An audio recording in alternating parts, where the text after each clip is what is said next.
Thank you very much. My fellow Americans, my first and highest duty as president is to defend our great country and the American people. I swore an oath to uphold the laws of our nation, and that is exactly what I will do. All Americans were rightly sickened and revolted by the brutal death of George Floyd. My administration is fully committed that for George and his family, justice will be served. He will not have died in vain. But we cannot allow the righteous cries and peaceful protesters to be drowned out by an angry mob.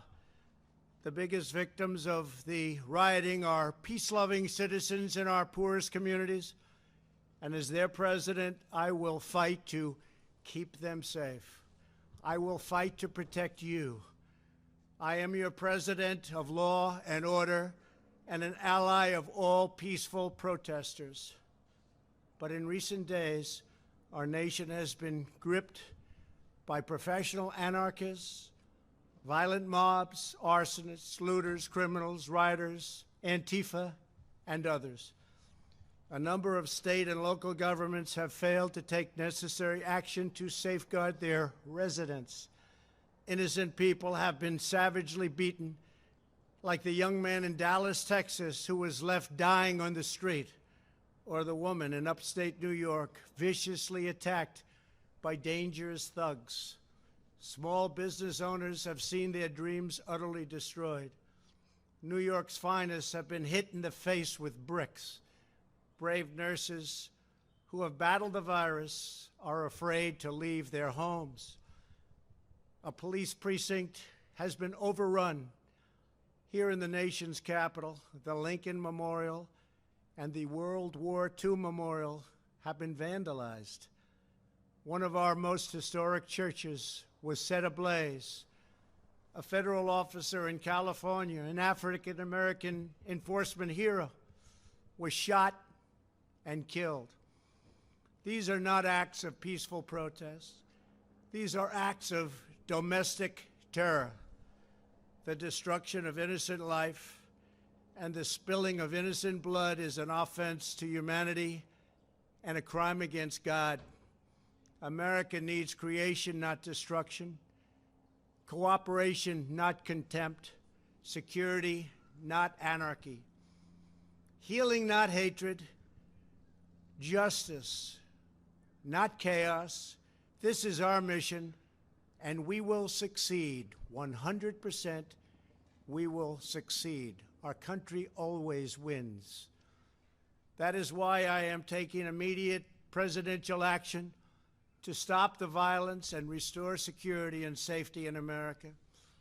I am mobilizing all available federal resources, civilian and military, to stop the rioting and looting, to end the destruction and arson, and to protect the rights of law-abiding Americans, including your Second Amendment rights. Therefore, the following measures are going into effect immediately. First, we are ending the riots and lawlessness that has spread throughout our country. We will end it now.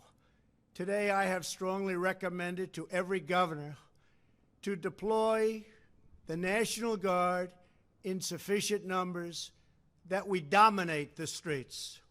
Mayors and governors must establish an overwhelming law enforcement presence until the violence has been quelled.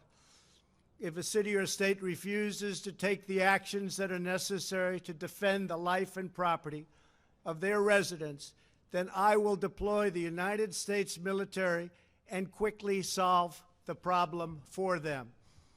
I am also taking swift and decisive action to protect our great capital, Washington, D.C.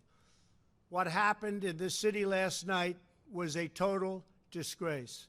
As we speak, I am dispatching thousands and thousands of heavily armed soldiers, military personnel, and law enforcement officers to stop the rioting, looting, vandalism, assaults, and the wanton destruction of property.